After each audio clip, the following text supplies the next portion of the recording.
Okay, well, we're going to go ahead and get started. Again, this is our ECHO Unpacking the Pyramid Model Early Intervention, and this is a series that we will have going for the next 5 months. So today is the first one, so I'm so happy you all could make it.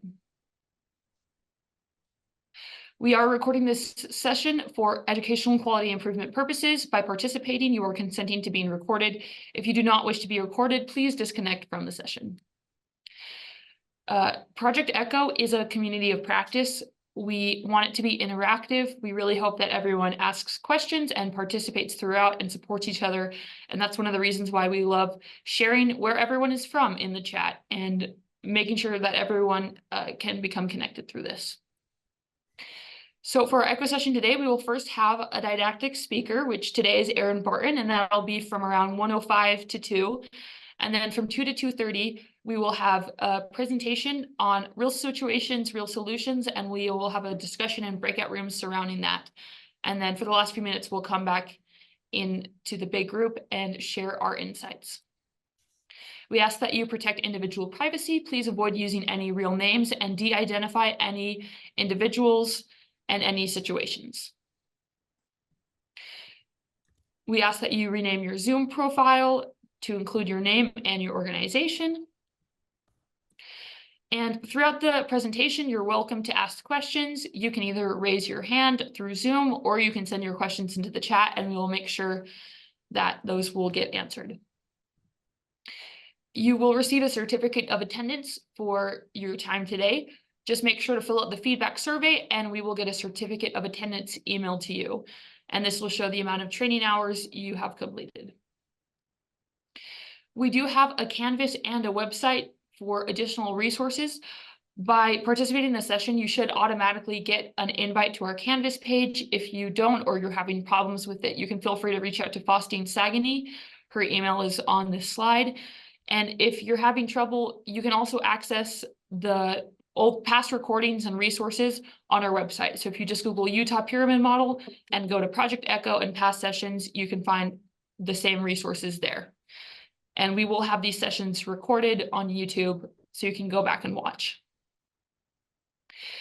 For our real situations, real solutions presentation, if your program is struggling or you're having any challenging behavior with a child you're working with and you would like feedback and brainstorming, please reach out to us. We would love to have you present so we can discuss and brainstorm solutions as a community. Reminder, our next session will be July 29th from 1 to 2:30 p.m. It's building relationships with families and effective communication. We really hope to see you all there. Our presenter today is Erin Barton, and she will be the presenter for all of the future early intervention sessions for this series. And we're very lucky to have her. She developed the training materials, coaching tools, and the overall approach for using the pyramid model in early intervention.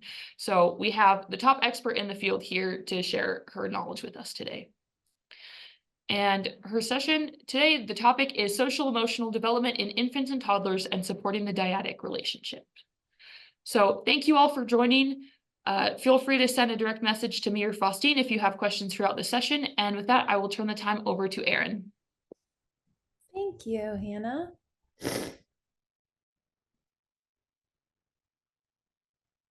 Okay. As Hannah said, I would love for this to be as interactive as works for you all. So please feel free to unmute yourself and ask questions, raise your hand or pop it in the chat. I will pay attention to the chat as well. Sorry, let me make this full screen. And so today we're going to be talking about the first in this series is focused on social emotional competence in infants and toddlers and talking about the responsive caregiving, talking about responsive caregiving in the dyadic relationship. So these are kind of like two different topics, but we are going to talk about both of them today. So these are the learning objectives for when we talk about social emotional competence, which is what we're going to talk about first. And then these are the objectives for when we talk about responsive caregiving, which is what we're going to do in the second half of our session. And also, I don't Actually, no, I may have forgotten to share these slides, Hannah, but you all can have access to these slides. I will get them all to you as a handout, absolutely after this, for sure, just so you know. So when we talk about social emotional competence in infants and toddlers, it's something that is very important that we do define. And it's important to know that it is something that can be tricky to define. So we developed this definition of social emotional development for infants and toddlers based on what current research, based on what we know about infants and toddlers.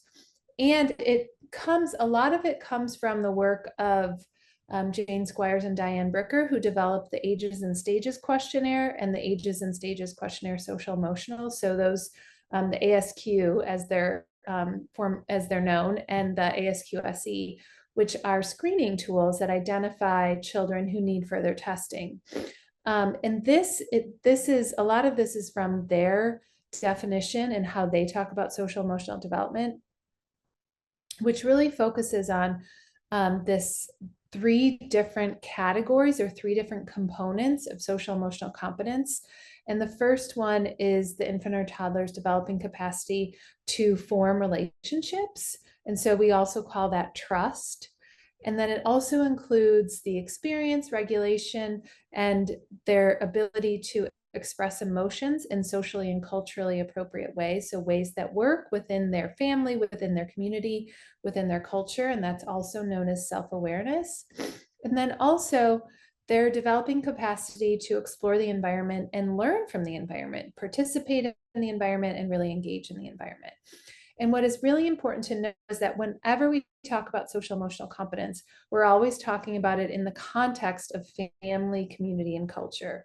So it really is the infant and toddler's developing capacity to trust, to practice self-awareness, and to practice autonomy as they're developing as a member of their family, their community, and their culture. So the different ways these look, how they're expressed and how they're played out in different families and communities and cultures may look very different, and oftentimes does look different. But they all include trust, self-awareness, and autonomy.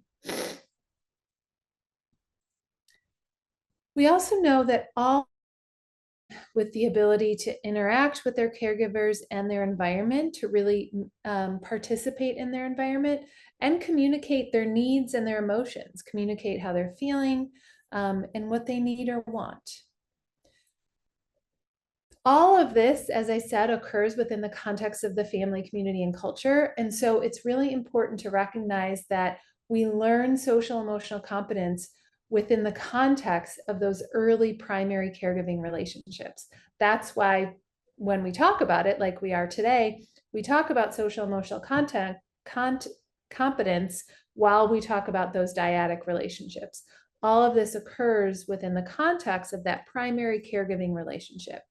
And so it's important for us to also recognize and talk about attachment and the attachment relationship, and recognize that this is really the job of early infancy and of the primary caregiver when they have babies, with babies. And that is creating this nurturing and responsive primary caregiving relationship. And what we know is that this is critically important for social emotional development. And so we often refer to it as attachment. And what we know is that attachment is a pattern of sustained and ongoing interactions that create a relationship over time, that create this nurturing and responsive relationship for the infant and toddler. So we're going to watch this little video. I love this video. There are parts of it that can be a little bit hard to watch, but we're going to talk about it after. So this is from the still face experiment that many of you may have seen or heard of, but it's a really good video for talking about the attachment relationship. And we use this one with dads just because it's more updated and really interesting. Oops. Try to make it a big screen. Can you see that? No, you probably can't see it. We are on the slideshow still, not the video. I'll restart it as soon as I pull it back up. Where did it go? It's always more clunky than even though I practice. What we've learned over the years is that Here we go. Sorry about that. babies are what we've learned over the years is that babies are much more capable than we initially imagined, but they're also much more vulnerable. And in Ed Tronick's still face experiment, we get to see both in a very short period.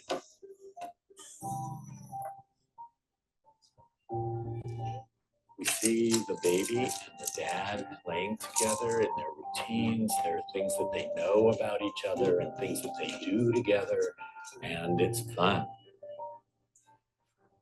And then we ask the dad to turn away, and when he turns back, to keep his face completely still and not respond to the baby.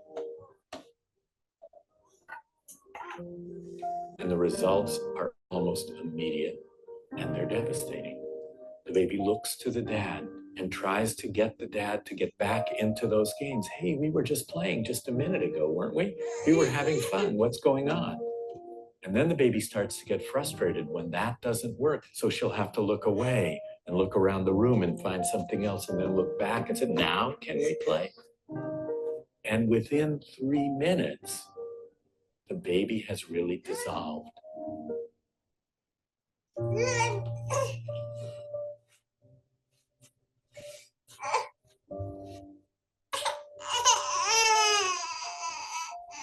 She is trying to get out of the chair. She's uncomfortable. She's reaching out to dad. She's crying. And then we ask the dad to turn away again. And when he turns back, to go back to being regular dad. And it's a joyous reunion. They get back into their routines, the things that they do together, the things that they were just doing 3 minutes before. And the baby settles down and gets back to the comfort zone that she's developed with the dad. What we see in the still face experiment is how able the child is to initiate and be part of the relationship between the father and the child, but also how much she depends on that relationship in order to keep an even keel. And when she's grounded and comfortable, she can explore the world. She can meet new people. She can try new things. And she's got that safe base that she can always rely on. And there's a trust level there. We can only begin to imagine what it's like for babies whose life is like that 3 minutes all of the time. And they don't get that responsiveness, and they don't get any help getting back to an even keel. And the results can be very tragic. They can have trouble trusting people. They can have trouble relating to people, and they can have trouble being calm enough so that they can explore the world and take part in the world. So we know that those initial relationships, that initial responsiveness and interaction between the father and the baby are keys to the baby's success as a child and as an adult.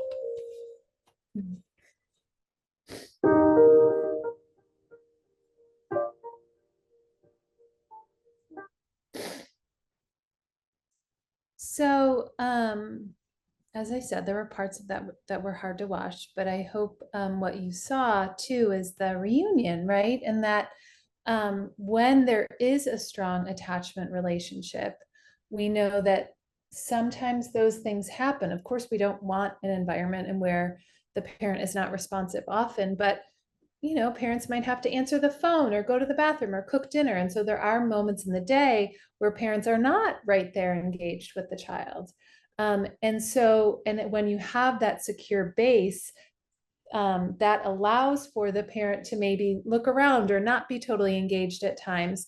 But then when they do, the relationship is still there and they still have that strong, nurturing, responsive relationship.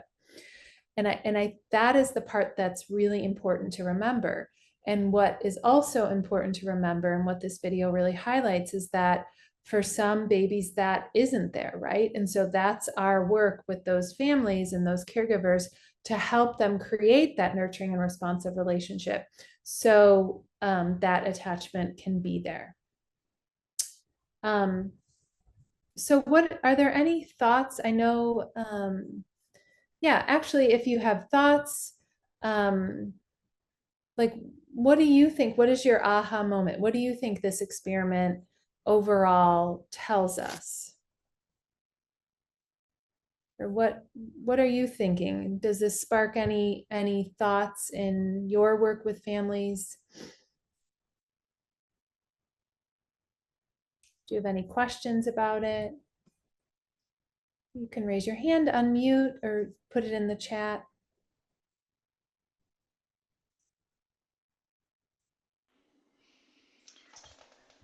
I was just thinking about the families that are adjusting to this, current economy that we have and needing to work from home, and having both parents work from home and not being as available to their children. Yeah, when they're there but not available. Yeah, yeah, so true. Absolutely. And so it might be in those situations really important to establish that bond, and sometimes getting into some strategies, but making sure that the baby knows when the parent is available. I think part of what was hard about this experiment in particular is that even that there was that strong reunion because there was such a healthy attachment relationship, but the parent, when the dad looked away, that was somewhat unexpected, right? And so if you can create times throughout the day where that might be more predictable, that might be even better. Yeah, and parents being on their cell phone, absolutely, is a version of this. Absolutely, especially parents who maybe aren't as aware of creating that nurturing and responsive relationship and do spend a lot of times distracted and occupied by their cell phones. Yeah, and having a dad, that dads can create this attachment relationship also, is really important for us to remember. Yeah, I love that, Teresa. Yeah, the need for connection for children is so important. And a lot of times we see this, I'm going off on a little tangent here, but that need for connection is primary for infants and toddlers. And a lot of times we see this play out as challenging behaviors or other sorts of behaviors, just like we saw with the infants. And it's true for toddlers too. We might see this play out as challenging behaviors. And so we might say that it's about something else, but oftentimes it comes down to that connection, and that infants and toddlers really have such a strong need for connection.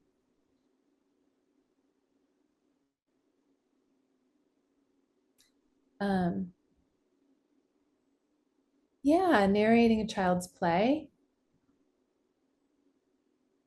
Yeah, that can be narrating a child's play, and also narrating absolutely during play, and just narrating sometimes the routines, right? It doesn't even have to be play, but just narrating what the infant or child is looking at, doing across the family's daily routines can be so important. It tells the infant or toddler that the parent is engaged, is there, is watching them, sees them, and then also gives them so much language, right? Gives them that language. And that is so important. Even we know it's critically important for infants and toddlers, even just to hear the language, not even always expecting them to respond, right? Certainly not expecting them to respond if they're not, developmentally ready. But using language as they develop into toddlers, using language that maybe they might start to repeat or start to say and use, but regardless of whether we expect them to use it, even just hearing it is really, really important. Yeah, those are all really great. Okay, I'm going to go to the next. We also know that, and this I'm sure isn't a surprise to any of you, and these are just some research studies that we highlighted, just a handful that we highlighted, but really, truly one of the strongest outcomes from the collective body of research in early childhood is the link between early social emotional development and later outcomes. And we know there really is a very strong, very direct link between a child's social emotional competence and their later outcomes in life. And it's really important for us to recognize that. And that means that we have to really support families, and really provide families with the supports they need so that they can support their child's social emotional competence, which we know means developing that strong, nurturing, and responsive relationship with infants and toddlers. And then it also means that we have tools that we can use to identify when that might not be in place, whether it means that the infant or toddler has some social emotional concerns or some delays, or it means the family has some concerns or some needs for support. And so those things are critically important for us to recognize very early so that we can help families and support families in addressing those things. And this is just kind of a summary. And again, this research in this area is probably some of the strongest research that exists in early childhood, this link between social emotional competence at an early age and later outcomes. And we know, again, it all happens in the context of family and community and culture. And this is a great video. I have a couple of videos here that I love to show, and I will give you in the handouts, in the slides, they'll have links to all these videos too. They're all very much shareable. But this one is really good and highlights brain development and how, and I know you all know this, but how important that early brain development is. Can you see?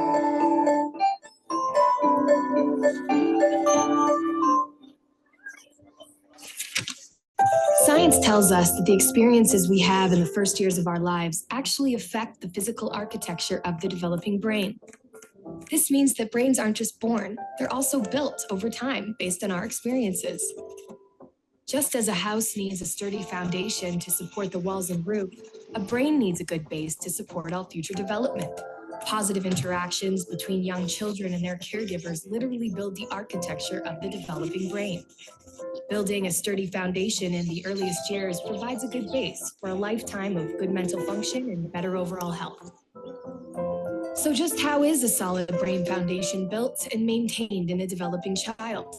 One way is through what brain experts call serve and return interactions. Imagine a tennis match between a caregiver and a child, but instead of hitting a ball back and forth across a net, various forms of communication pass between the two, from eye contact to touch, from singing to simple games like peekaboo. These interactions, repeated throughout a young person's developing years, are the bricks that build a healthy foundation for all future development. But another kind of childhood experience shapes brain development too, and that's stress. Good kinds of stress, like meeting new people or studying for a test, are healthy for development because they prepare kids to cope with future challenges. Another kind of stress, called toxic stress, is bad for brain development. If a child is exposed to serious ongoing hardships like abuse and neglect, and he has no other caregiver in his life to provide support, the basic structures of his developing brain may be damaged. Without a sturdy foundation to properly support future development, he is at risk for a lifetime of health problems, development issues, even addiction. It's possible to fix some of the damage of toxic stress later on, but it's easier, more effective, and less expensive to build solid brain architecture in the first place.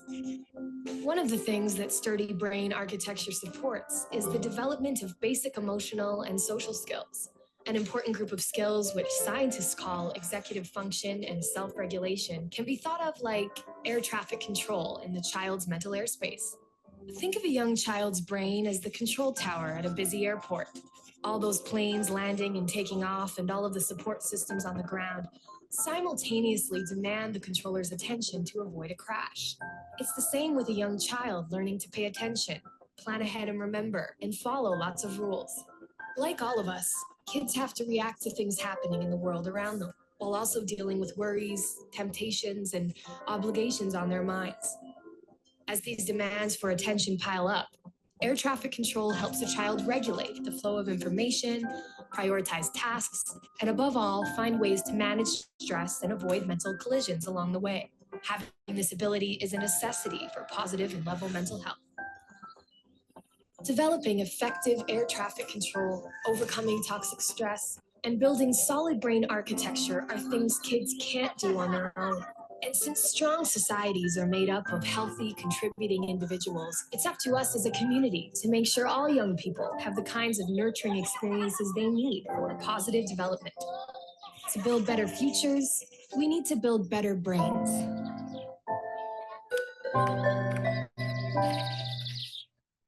Okay. What did you think about that? So I'm going to put it on this next slide, but I'd love to hear, are there any, I mean, that's kind of a overview of brain, and I'm going to show brain development. I'm going to show another video in a second that talks more about what we call kind of a serve and return. But I think it's really important for us to recognize and to remember this when we're working with families with infants and toddlers, that there's so much that happens during those early years, and it's really important for us to recognize it, and that we can also recognize that there are times where families and children and infants and toddlers will experience stress, will experience things that are outside of our control. But we can counter that, and we can still build healthy brains when we ensure that there are those dyadic relationships that have lots of those serve and return opportunities to really continue to build healthy brains, so that we can set the infant and toddler up for success. What are your thoughts? Did that spark any thoughts with you all in your work with families? Any questions? Something I really liked in the video was how it showed the difference between normal developmental stress and toxic stress. And I don't know, I feel like I've heard people say all the time, oh, kids these days have it too easy. They get a participation trophy for anything. And I think it's so important to make that distinction of, you can still have stress and challenges, and that's good and normal and healthy, but you have to draw the line somewhere, and you don't want to create those roadblocks from the toxic stress. So I just like how it showed that in the video. Yeah, I agree, Hannah. Yeah.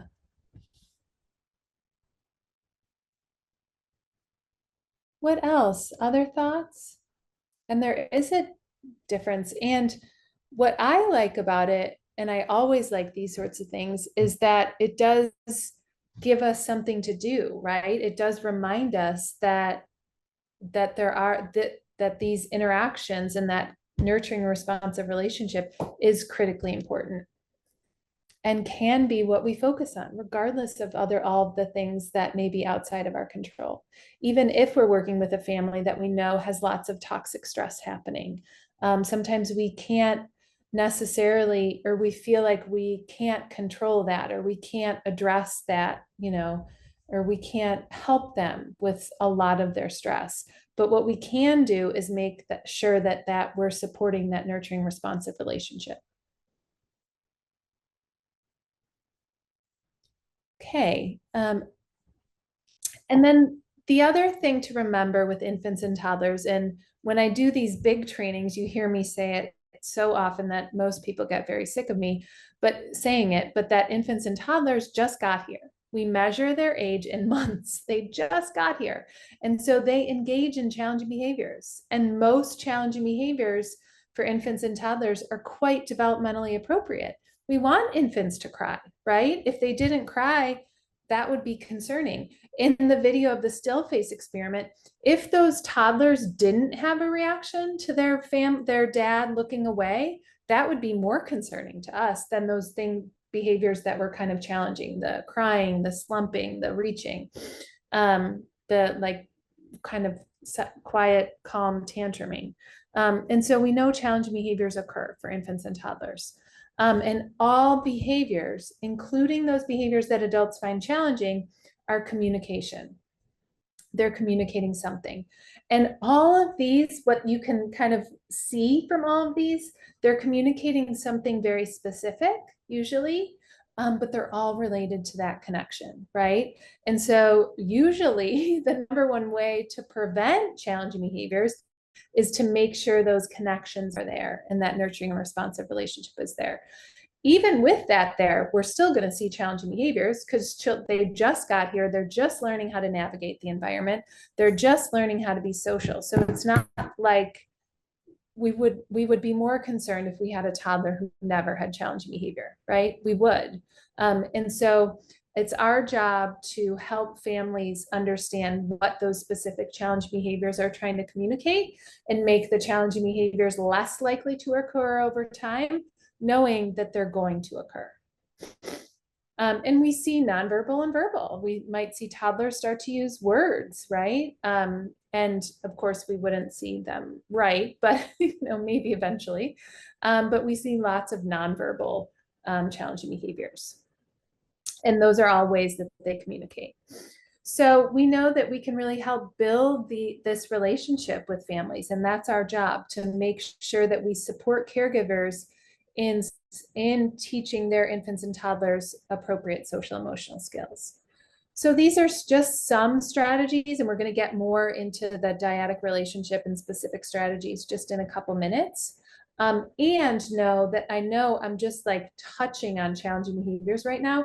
We're going to talk about that several times over this series. So we're going to go more in depth into lots of these things over the next several months. And we have one whole section where we're talking just about challenging behaviors. So I'm guessing some of you are like, wait, I want to talk more about that. And that's great, because we will in a few months. So these are some strategies. Use responsive interactions, follow the baby's lead, be really affectionate and nurturing, always respond to their communicative intentions, and establish routines is really important. Having a predictable day is really important. Making sure for toddlers, you're talking about emotions throughout the day, talking about all different kinds of emotions, engaged in turn taking, teaching toddlers about conversations, which occurs during turn taking, which can occur during turn taking and other times of the day. Teaching toddlers about waiting, delaying to have something, and then of course, all about communication. And what I want to highlight there, and then I'm going to show this video, which is a really good video that talks about that serve and return. What I want to highlight there is that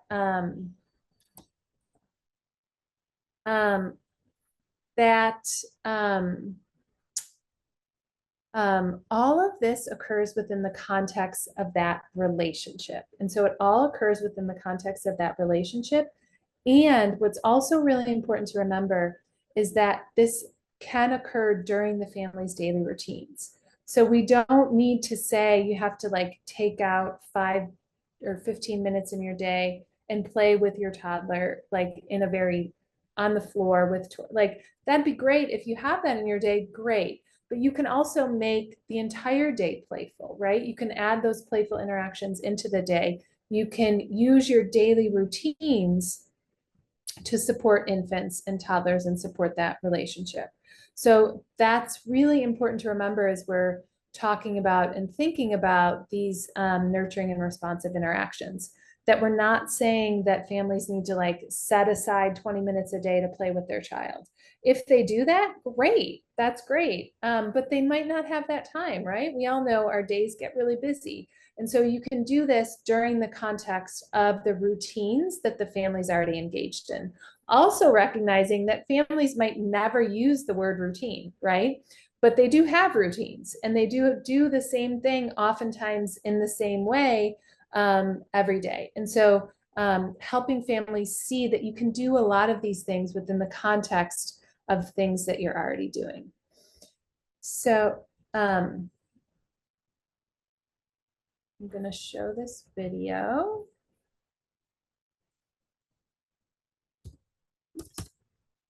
This is a really good video. And again, I'll share the link. Oops. Did you know that you can help build a child's brain? Everyday interactions can have a big impact on developing brains throughout childhood. starting even before babies can talk. Scientists call this serve and return, like a game of tennis or ping pong. A child serves by showing an interest in something, and the adult responds in a supportive way. Finding moments throughout the day to do it is easy and fun, and you'll be building strong brains. You can use 5 steps to practice serve and return with any child. Step 1, share the focus. When a child is interested or curious, you can see it. What's this? It's a stroller. Watch this child look at something in a book. Right there. Pointing shows interest. Cow. So does making a sound, like this child. And mom is paying close attention. See baby moving those little arms and legs and focusing on the ball? That's a serve. The key is paying attention to what the child is noticing. Oh, you like those guys too? Look at grandpa sharing the focus. By noticing serves, you will help build curiosity and you'll strengthen your relationship. Step 2, support and encourage. You can return a child's serve by saying a word of encouragement. That's right. Very good. Watch grandpa return this serve by saying thank you. Yeah, thank you. Even a facial expression can encourage a child. Orange. Or emotion, like this mom dancing. Time. A. You can also pick up the object that the child is pointing to and bring it closer. We need help to sit her down.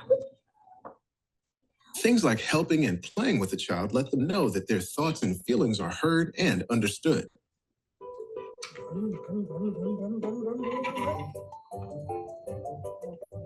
Step 3, name it. Yeah, the puppy. See the windows, the house.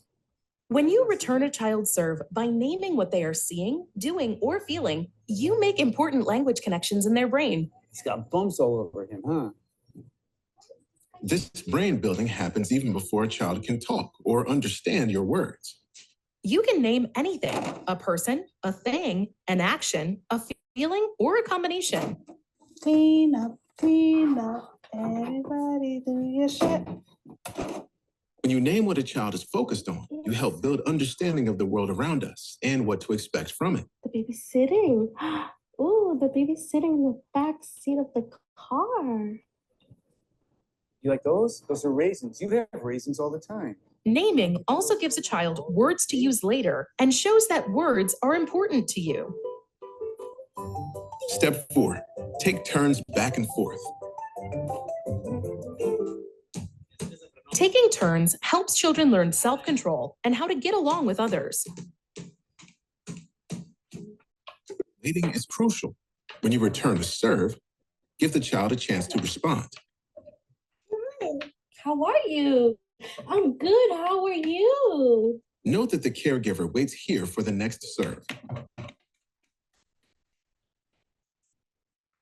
See this toddler navigating a new adventure? Grandpa is waiting patiently, returning serves by asking questions and then waiting to see what happens next. Yeah. You want covering? Yeah. Are you cold? Yeah. Oh, put something in your lap like this, okay? Do you like that? Yeah. Oh.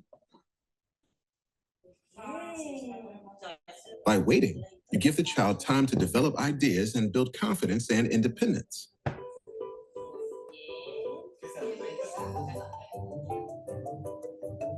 Step 5, practice endings and beginnings. Children signal when they're done or ready to move on to a new activity. Watch how this child shows it's time to start something new. Letting go of a toy signals an ending. Then picking up a new toy signals the next beginning. Play with the giraffe. Sharing the focus is important in this step. Ooh, the big eagle. Because this mom is sharing the focus, she notices when her child is ready to end one activity and begin something new. When you can find these moments for a child to take the lead, Let me try this one. you support the child in exploring their world Would you like to play with something else? and make more serve and return interactions Yeah, possible. sit there. Serve and return interaction is critical for a child's developing brain. And the best news is that you can do it anytime, anywhere, without any need for toys or technology. Look for small opportunities throughout the day, like while you're making a snack or while you're grocery shopping. What matters most is that you're doing each of these 5 steps. Notice the serve and share the child's focus of attention. Return the serve by supporting and encouraging. Name it, take turns going back and forth, and practice endings and beginnings. Serve and return interactions make everyday moments fun and become second nature with practice. Try practicing with a child today.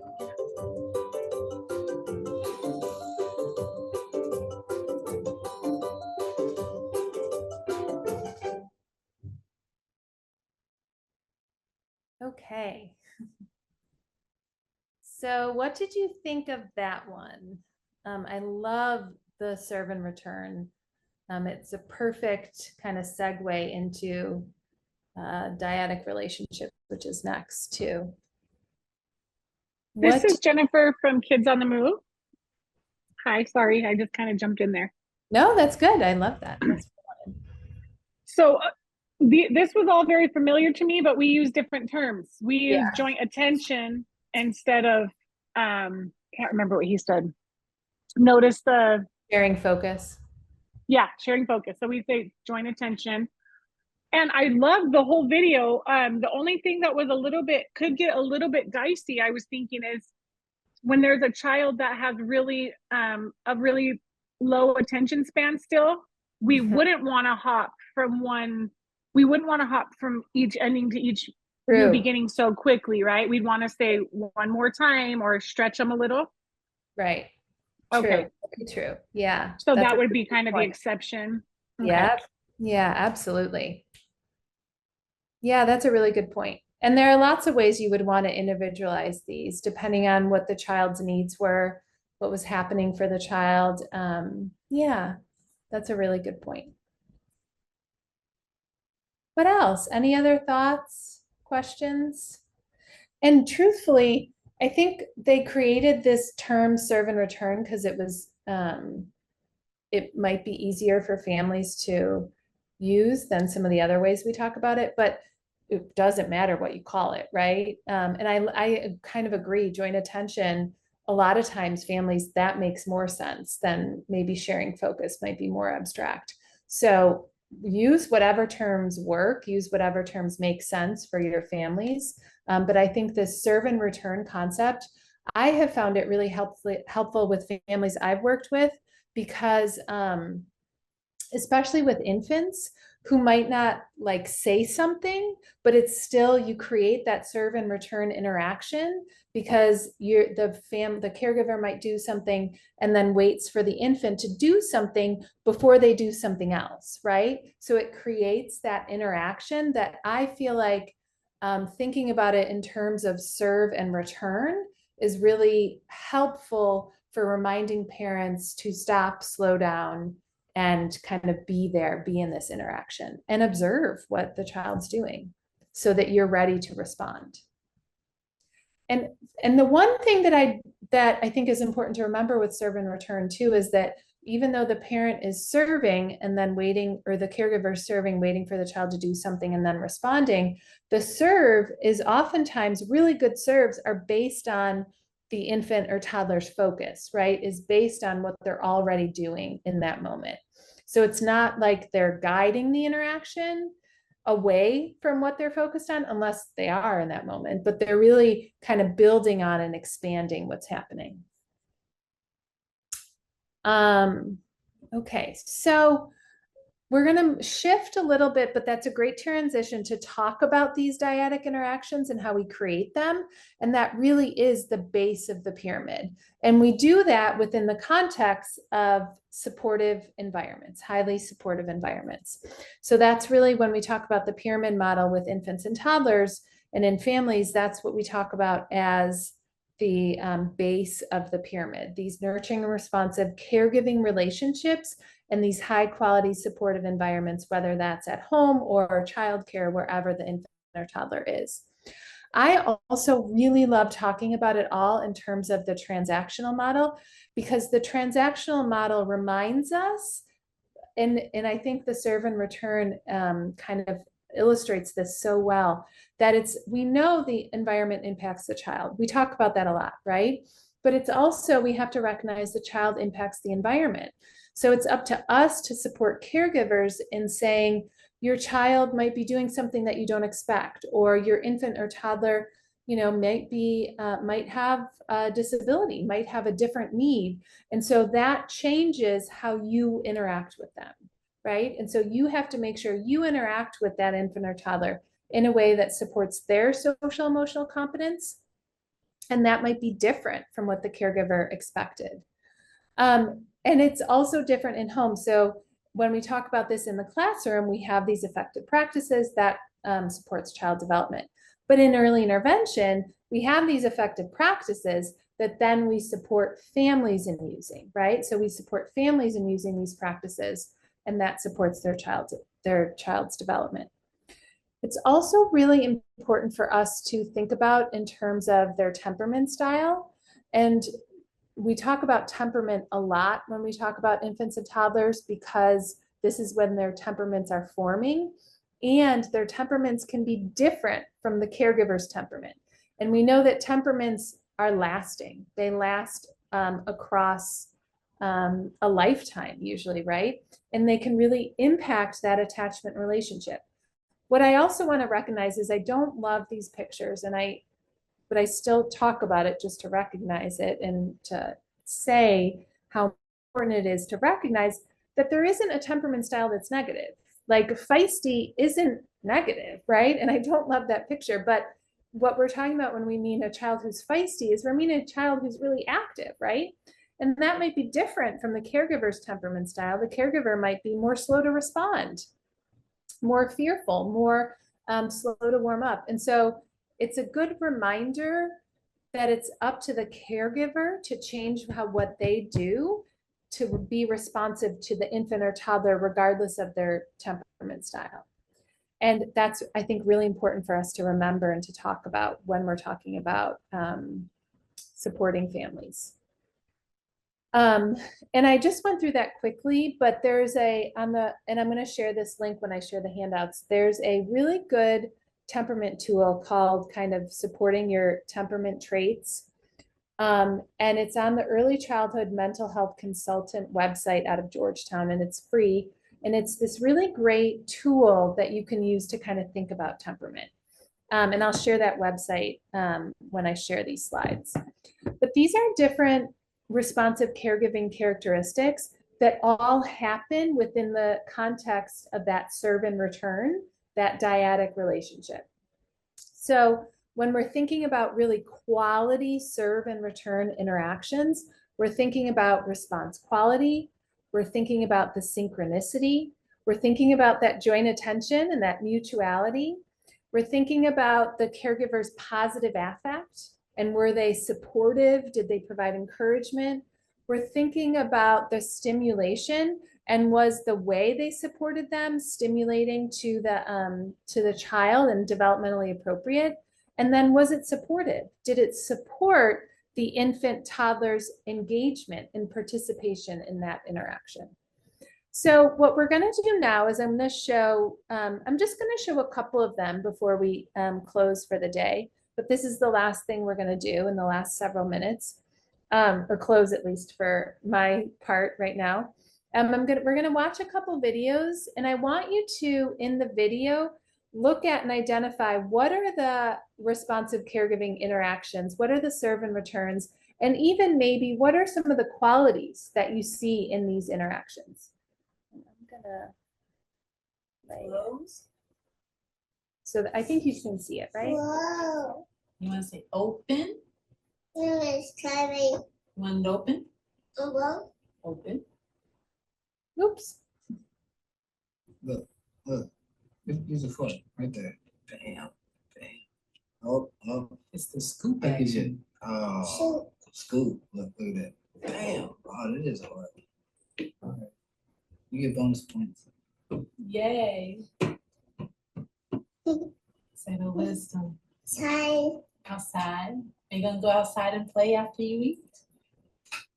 Okay. Okay. Bye-bye.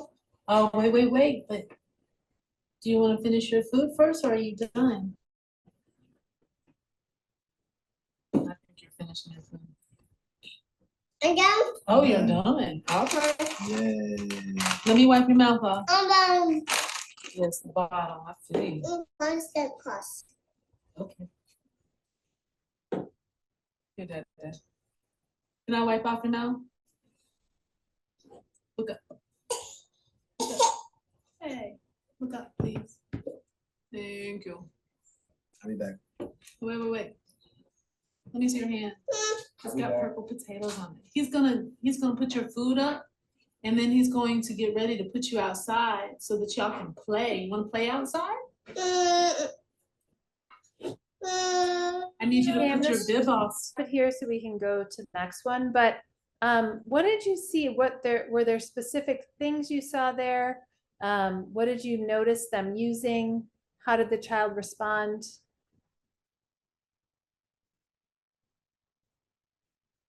Anything?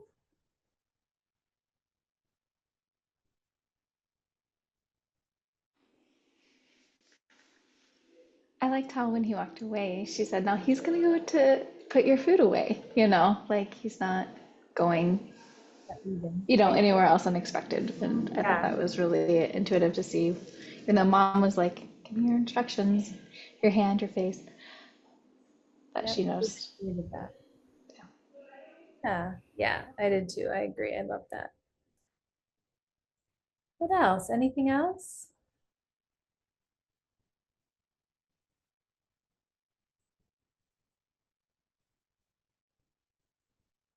Okay. Like I had something. I was having trouble turning on my microphone.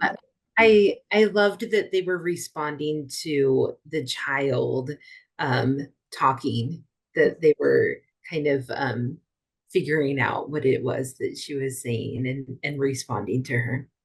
Agreed. Yeah, agreed. Yeah.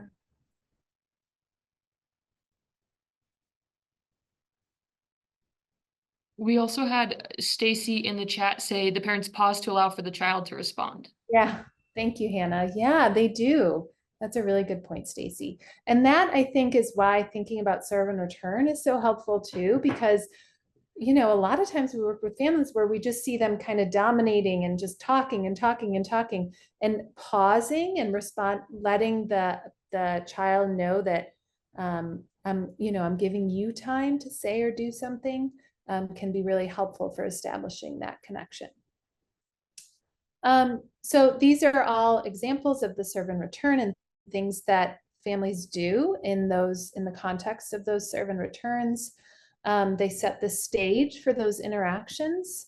And this is another video where I want you to kind of look at and see what the mom is doing to support. Well, do you want to read a book or play with Mr. Potato Head? Oh, that's pretty clear.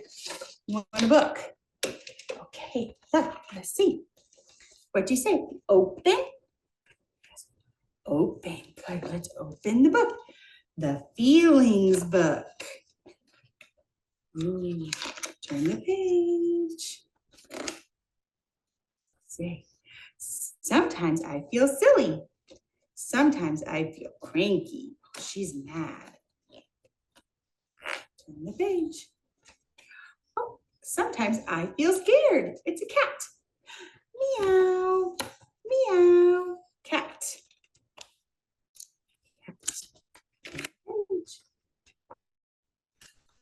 Good job. Oh, he's upside down. Sometimes I feel like standing on my head. What did you see there?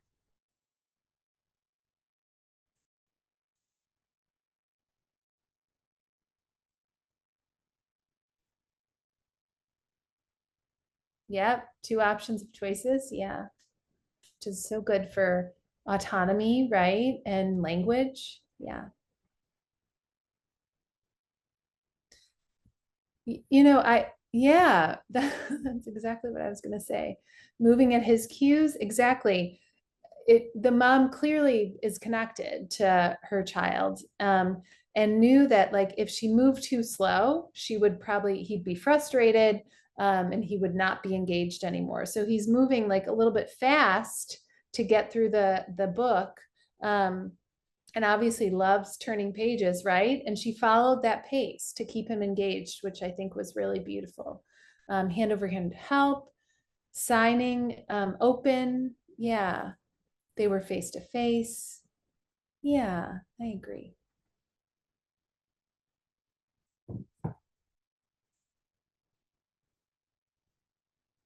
Choice, modeling, giving that. Yep. Yeah, Annika said that. Yeah. Yeah, good. And then these are all ways to maintain the child's interest, regulate the pace, right? We saw the mom do that. Make sure you have their attention, introduce a new activity, which she also did. And then I love this to really get at that turn taking, imitating and then waiting, right? Or providing time for the child to take a turn. We're going to watch 2 more videos. This last one is my favorite, to see how, and just to see the strategies. Do you want to go back in? You want more or all done? Okay. Okay. It's me, you're in a tent. We're in a tent. AJ goes in a tent. We're just inside the tent. Oh my goodness, can you imagine? Okay, let's go back out. Ready?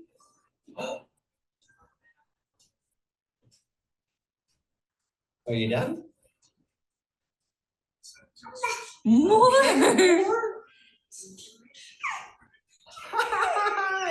We're inside the tent. Oh man. More.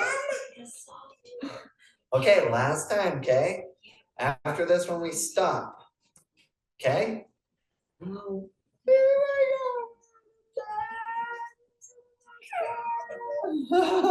man. Okay, all done. All done. All done. All done. I love that video. What do you see there? It's just all of it's great, right? Pretty much.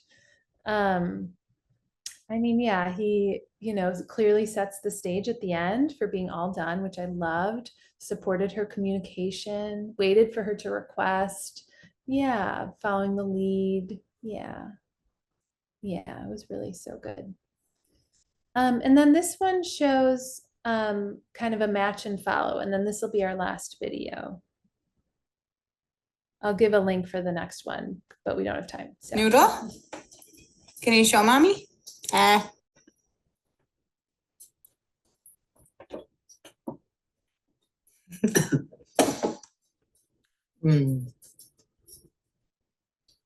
You being a doggy?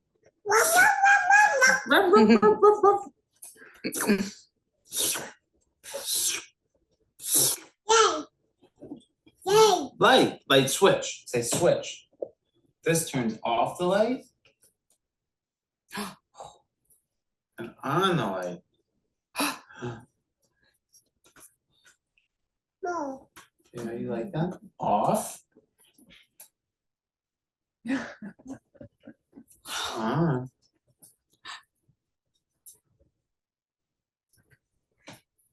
No. You like that one? Off. On. No. Yeah, that one is so great for matching, following the child's lead. And then this last video, I'm going to give you the link, but it's about a hair routine, and it really shows kind of elaborating on what the child's talking about and balancing support. It's really good. It's on YouTube, and I'll put it here for you all to watch. But that's it. That's the end of my part for today. I hope that you liked it, and actually I'm going to put my email in the chat. If you have any questions, feel free to email me. But I also will get these slides to Hannah with all the links and the other resources. Oh yeah, I'll put the YouTube link in the chat too. Thank you so much, Erin. That was great. And I'll be uploading the slides and all the videos and links and resources to our Canvas page and the website Utah Pyramid Model. So we'll make sure to get that to you all. So now we are going to switch over into our last half hour of our meeting, and that will be on our real situations, real solutions presentation. And Sue, are you ready to present? Okay, sounds good. Let me just share the PowerPoint. So for those of you who haven't attended an ECHO before, Hannah, Sue, yes? I'm going to share the PowerPoint because I've made a couple of additions, of course.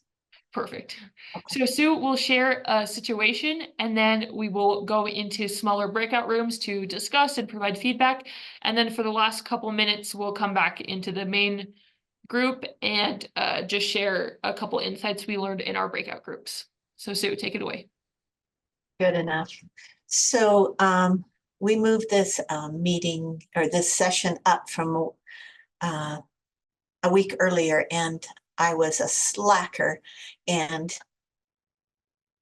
didn't, not sure can you hear me, Hannah? I can't see where okay. Yes. Oh, good, because I can't find where I'm muted or not. So anyway, long story short, didn't get anybody to present. However, there is some really, I think, good information I'd like to share. And so I've put it into kind of a case study, and that's what we're going to look at today. So come on, switch. This is a little bit of background information about the curriculum I want to share. One of the new things, I shouldn't say new, it's been around for a while, but it's been published, starting to be published, is that we're starting to see curriculums around multi-tiered interventions and supports. So the pyramid model, as you guys all know, is not a curriculum. It's an evidence-based framework of providing early intervention, really from how to support early interventionists to provide services. The pyramid model is a multi-tiered framework for all children supporting the early childhood workforce. And it is multi-tiered, where the first tier is universal practices that support all children. And then that tier 2 around targeted supports, which is some of the activities that Erin shared with us today would definitely fall into that targeted support. And then tier 3, which is intensive intervention for fewer children who require specialized and individualized support and services. Again, specifically in pyramid around challenging behaviors, but in our world of early intervention, our tier 3 kids are children who have more significant developmental delay and require more individualized support. So the AEPS 3, which is it's gone obviously through 3 revisions. It was started out just as an assessment, and then around revision 2, they added a curriculum. And now with version 3, they've looked at it as a tier system of supports of curriculum. And so we're just going to share some of the ideas about that.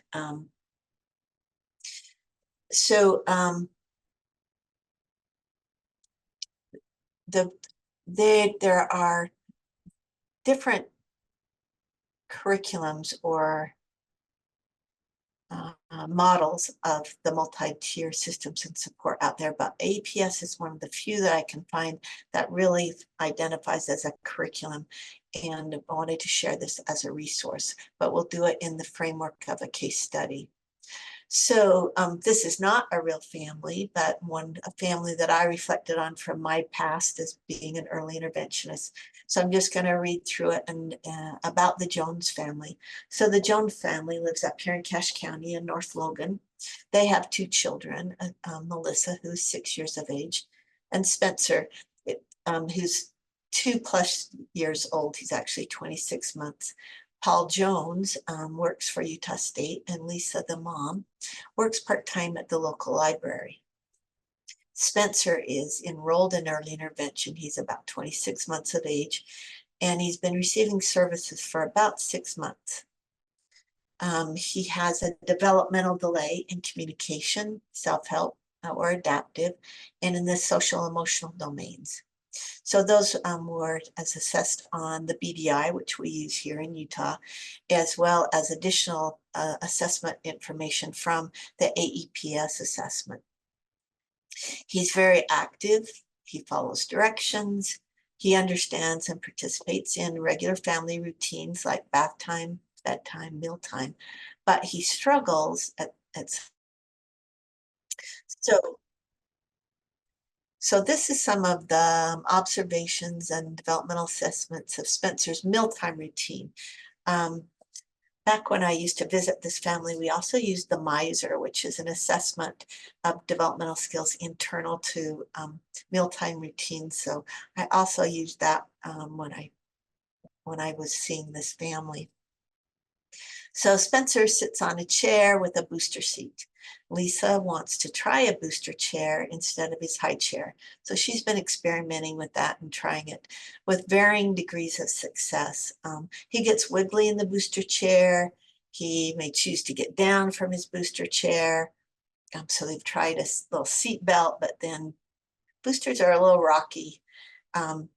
He also might be sitting too low, below the level of the table, slightly lower than he should be, and it makes it difficult for him to access his food and his drinking cup.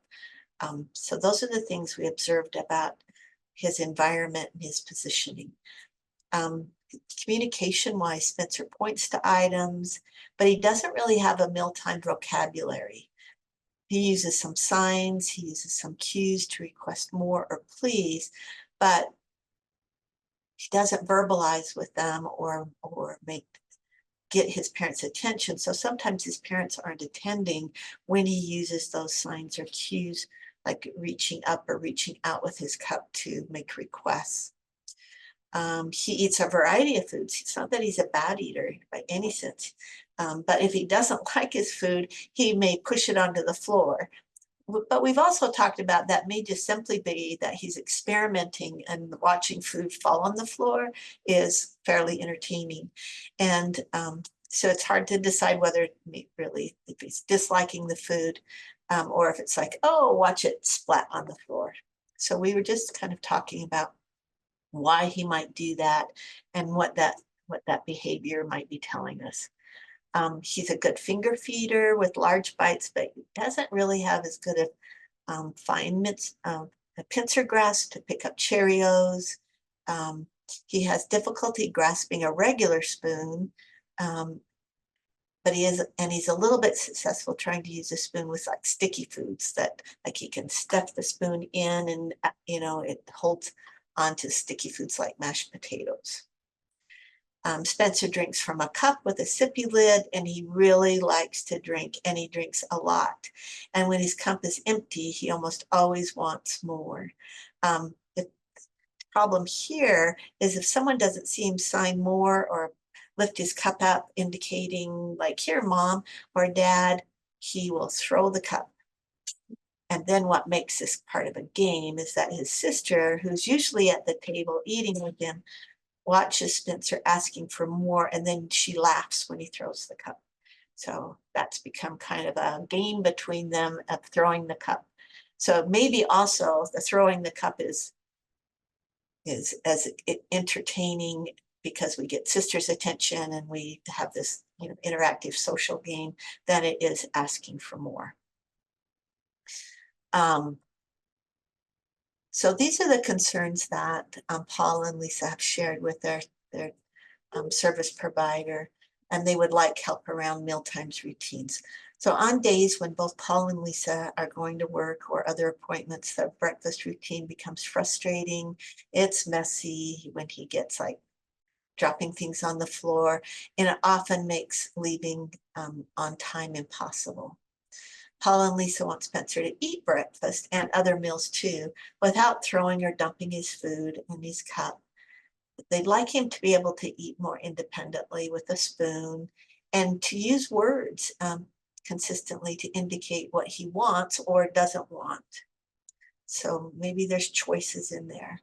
Paul and Lisa would like ways to help his sister support Spencer when mom and dad aren't at the table instead of this game that they have going, but to be a little more helpful.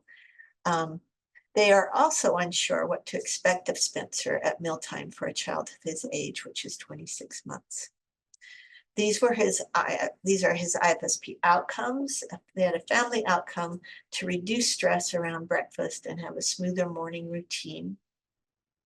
And Spencer's outcomes were more around, they were in a routine base, but it's more around staying seated because we were trying the booster chair and now he knows how to get down, but to stay seated until he's finished, making sure that his food is within good reach, easy reach, and to communicate his preference for food items to reduce pushing food on the floor. So that's kind of what his parents would like, this kind of understanding the development. Any questions about that right off?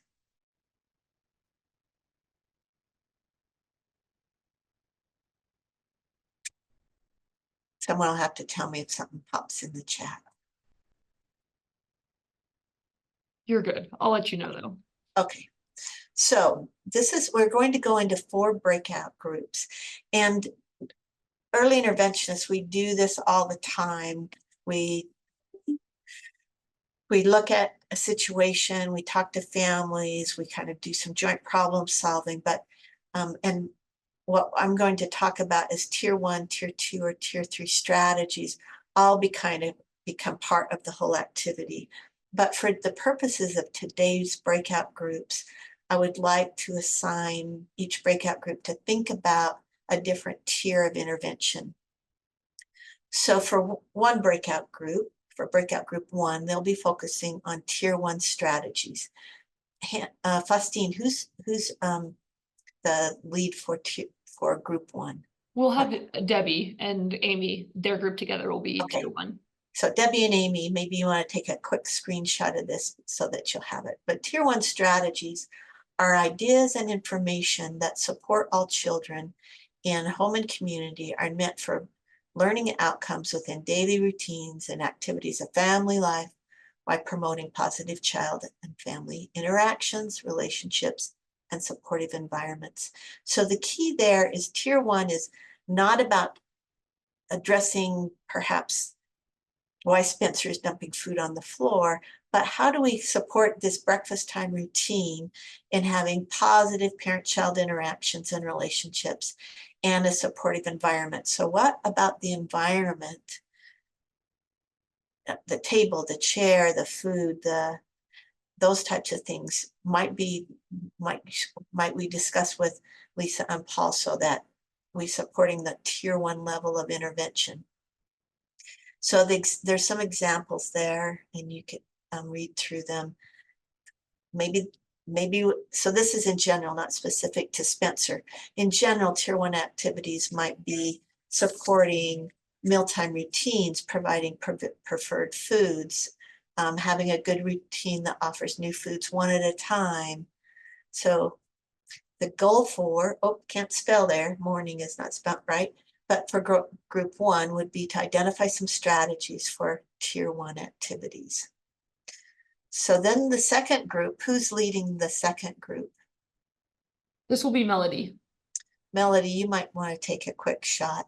Tier 2 activities are those where we're really working and instructing and teaching. So strategies that support children who struggle with a component of a skill or have a developmental delay. The strategies include minor adaptations or modification to the routine, activity, or environment to meet the need of a targeted child. So for example, like alerting the child that a transition is going to happen. That was a perfect example in that last video Erin shared. Dad said, and it's the last time, right? So that's an example of an adaptation or modification in a mealtime, like we've got 2 more minutes before breakfast is done. Giving the child a mealtime vocabulary, milk, cup, spoon. If applesauce is his favorite food, giving signs for applesauce or something. Seating and positioning, not requiring specialized equipment, just things that are in the home and around the home. So the first question is, will the things that the families ask for to support Spencer, will he benefit from tier 2 strategies, or will tier 1 strategy likely be sufficient? Sometimes we get right into intervention and move to a tier 2 strategy when, if we just modify the environment, it might be sufficient. So that's the first question. In this case, I think that Spencer might benefit from tier 2. And if so, what are some activities that are specific to Spencer? Tier 3 strategies are those strategies when tier 1 and 2 are not sufficient. What might we do? They usually involve specialized or individual. They're specialized, individualized, and have precise evidence-based strategies. Examples are systematic step for introducing new foods, seating and positioning equipment, a hierarchy for reinforcement. So again, same question around tier 3. And tier 3 is Teresa and Ankita's group. Okay, so Teresa and Ankita, this is, you know, those more targeted strategies that we use for our children who the, you know, the home environment supports aren't sufficient, and we might need to bring in some specialized equipment or some specialized ideas. So that's tier 3. And then the last one we want to look at for breakout group 4 is really what information should we be providing for Lisa and Paul to support Spencer's success around mealtimes routines. And really that question of how will the team know, really Lisa and Paul, how will they know when we've been successful around those family outcomes and child outcomes? So, and who's 4? Am I 4? Yes, you'd be 4. All right. So that's where we're at. And I know when we are out there as an adventist, we always integrate tier 1, 2, and 3 in our work, but try to just kind of focus on those different levels for the purposes of this activity, if you would. Hey, sounds good. Thank you so much, Sue. So we will move into our breakout groups, and we'll come back around 2:27 just to close out in the big group meeting. And if you could take a minute to introduce yourselves in the groups and make sure to turn on camera, and we'll be back here in about 10 minutes. Thanks, everyone. Okay, so in just our last 2 minutes, I just want to do a quick, just share one insight that you discussed in your group. And Teresa, I'll start with your group. Okay. Diane, did you want to do that for us? I can do it if you don't want to. Teresa, no, it's okay. In this situation, we think that tier 1 and tier 2 strategies would work, but we would love to make sure that we maybe get in there and observe what's going on at the time. And then maybe, you know, it's probably a tier 1 would be environment, having the parents take turns, you know, one get ready for work while the other one's with the kids, and then swap.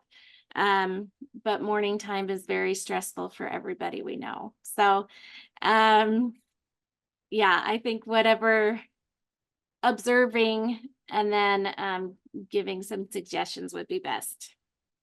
Awesome. Thank you, Diane. And then Debbie and Amy's group.